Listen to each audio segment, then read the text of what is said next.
Hey, Mike D here. Welcome to Martial Arts Business System, your source for good quality martial arts business information. Anyway, you've heard me talk and do a lot of recordings, sometimes teleseminars on direct mail. I even had a product that's been up since 2006. Still do have it, Quick Karate Sales Letters, which is at quickkaratesalesletters.com.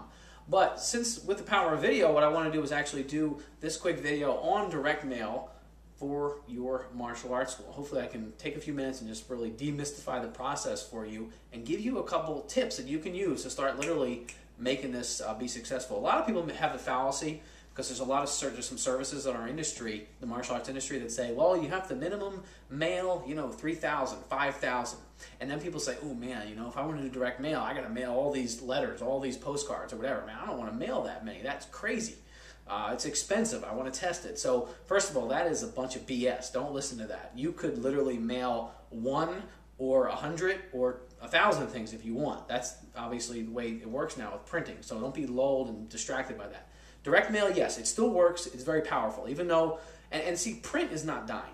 Things are just kind of leveling off. Yes, the internet is powerful and you got to use that, but you got to make it congruent with the rest of your business. I'll give you an example. Who to mail to, okay? If you're starting from scratch, nobody, you're opening from day one, you have no leads, nobody has ever contacted you, you haven't met anybody, you're brand new to the town, what you got to do is you got to buy what's called a cold list. Now, in some countries, that's pretty tough. But here in the USA, you can contact a company like Info USA, and you can literally buy what's called a cold list. Be careful with the cold list because one thing you don't know is how interested they are in martial arts. But that's one thing you can do is you can mail a cold list. What I recommend with cold lists is that you take your time. Use postcards. They're a little cheaper initially. But you can do letters too. It works, but just do it in smaller quantity to test it out. But the most powerful list that you can be mailing is what I call the "Oh, that's the" list. Okay, now what does it mean? Oh, that's the list. That's a quote that the recipient of your mail is going to say. So when you do the right, what I call hustle marketing, where you get out there, you meet people, when you have the right internet marketing, where you're literally collecting leads on your website. If you're not collecting leads on your martial arts business website, check out martialartsbusinesswebsites.com and we can help you with that. But anyway, you're collecting leads on the internet, you're collecting leads when you're doing community activities, you can mail those people. So if you do a special event or you do something in your studio for somebody else, or you go visit somewhere and you collect what they call permission slips or just contact information ahead of time, when you make offers to collect contact information, when you go to like a state fair, you put up a booth, you're collecting these what I call semi-warm leads. Now they're not warm leads because you're just collecting them, but they are good prospects for you. And when they get your mail, now they know who you are.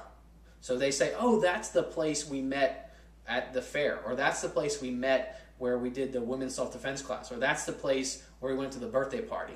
So you got to be very vigilant about collecting the contact information in a nice way. You're not twisting anybody's arm, but in a nice way when people come to your events.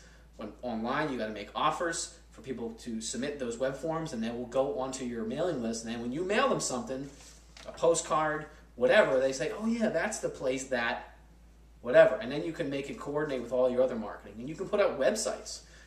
With this postcard, basically drives people to either make a phone call or go to this website. All right, and that's why you want to think about all your marketing is congruent. And now, once you know the basics of direct mail, you can send it to your past prospects. You can send it to your intros that never showed up for their second intro. You can send it to your people that went to your website. Once you know the basics, then you can get into some fancy stuff. I'll show you an example. I'm obviously a student of people like Dan Kennedy, and this was a letter that our members have access to. But I mean, it stands out. It's yellow legal pad paper, all right? And this was actually a very good letter, and good meaning it actually worked. And it showed up kind of in a, the handwritten and the live stamp, all right? So that's all things that you can do. So you can kind of have fun with your direct mail. Now, would you send this to 3,000 people? No, you wouldn't send it, not to start. But, can you mail this to 200 people that went to your website over the last year? Or you met at a fair, or whatever? Yeah, absolutely. And when they open it, they say, oh yeah, that's the place. Wow, this is really neat. Oh, that's the place where we went to the birthday party. Oh, blah, we can do this for free. Oh, I'm going to give them a call, That's how you're going to think about your direct mail. You don't have to mail thousands of them, but it can work, and you can really do repetition. All right, next one, real quick before we run out of time here, is you can get crazy if you want. This was one for past students. All right, letter they open up, and if they take this out, our friends Travis Lee over at 3D Mail, boomerang, come on back. You can send it to your past students. Obviously, you need to know what to say in that letter, how to do it, but it all works pretty well. So that's how you want to think about direct mail. So I figured I'd use the power of video to show you some things today, because you've heard me talk about it a lot. So think about your direct mail, think about mailing small quantities of your direct mail to start, and think about the different lists you can send it to. If you want to check us out, mabizsecretsociety.com/2, get access to a ton of marketing resources to grow your school. So mabizsecretsociety.com/2. All right, have a good one. Talk to you soon.